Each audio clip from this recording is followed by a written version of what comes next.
talk about the Santa Claus rally.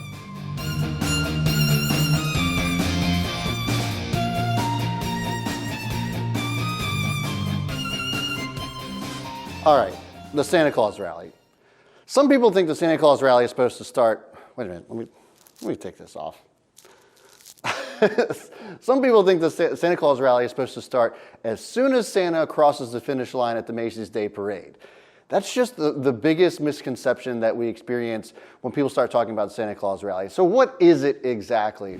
Santa Claus rally involves the market rallying into the end of the year, and it actually doesn't happen until after Christmas. And in fact, it happens the day after Christmas, the first trading day after Christmas, into the new year. So the first 2 or 3 days into the new year as well. You see a lot of optimism going into the new year. Obviously, everybody has that across the board. I'm sure a lot of you have resolutions on losing weight or whatever it is. The optimism is certainly there. There's a couple reasons as well.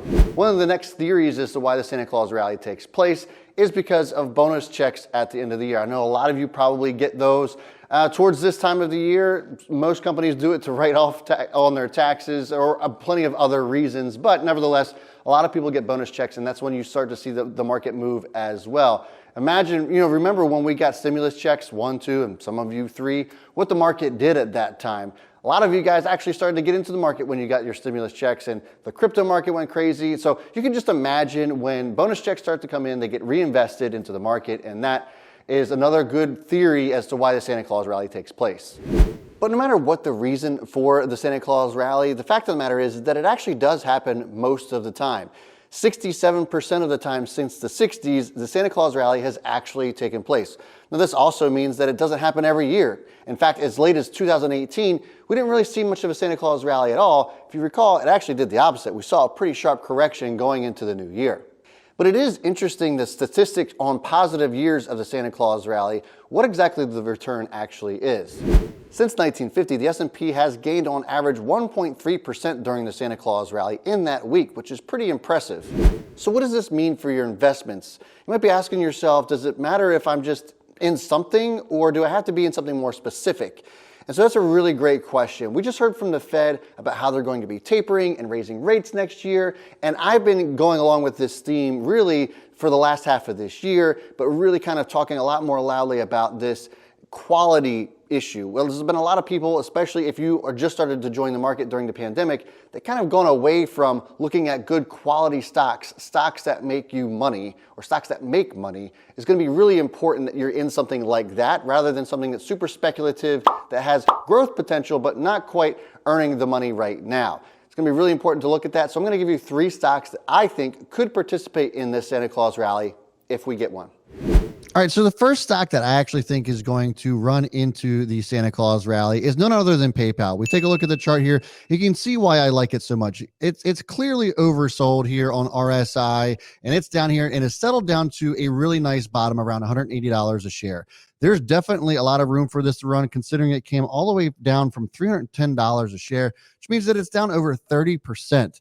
So you have a good quality company here. Remember, I was talking about quality, and this is just ridiculous given the move down that it's had. Now, their latest earnings report, they did talk about how they saw a little bit of growth slowing compared to this time last year, but consider the environment that we were in. People were doing nothing but buying stuff online, and that's where PayPal made a ton of money, but they're still growing. They still have an excellent balance sheet, and I think that when they start to compare sales to this year, then I think that PayPal actually starts to fall a little bit more into favor, given the fact that this is way off of the 50-day moving average, which is represented by this yellow line here, and then we also have the 200-day moving average indicated in purple. There's a lot of room for this to run, despite the fact that this has started to make the move already. I don't think that you're too late to get into PayPal. I think there's lots of room for PayPal to move. It is a little bit overvalued from a forward PE. We look at it at around 45, but when you compare it to other stocks like this in this industry, it actually isn't that expensive at all, and PayPal will have no problems growing into that valuation.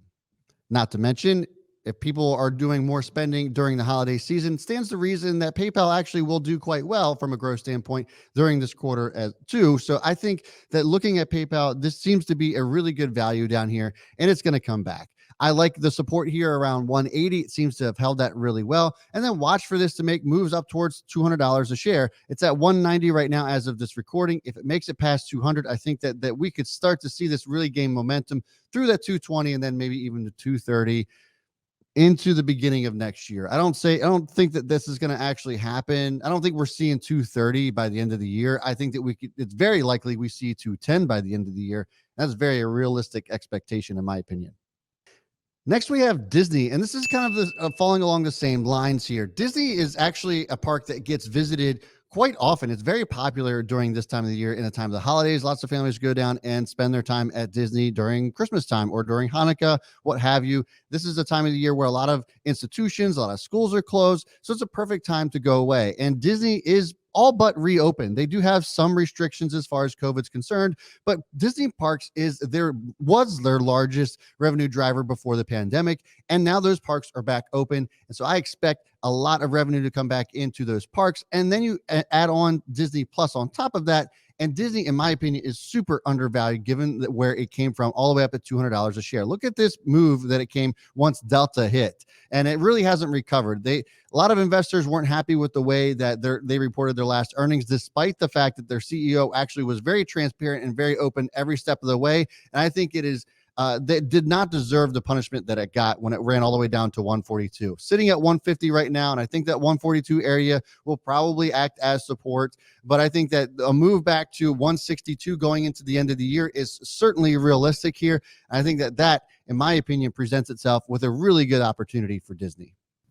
Next here is going to be Meta Platforms. Now, the tech sector, specifically quality tech, has actually been making some pretty strong moves. Think about Microsoft, think about Apple, NVIDIA. They've all made really strong moves here. And I think that Meta Platforms has yet to really participate in the current rally. And I think that tech, in particular, quality tech, is going to continue to run going into the end of the year. So looking at this, I think it presents itself a really good opportunity. It actually came all the way down from 300 and had a really nice bounce so far. Just moved past the 250-day moving averages here, which I think is actually crucial for the stock. Momentum should continue here, in my opinion, after it made this move.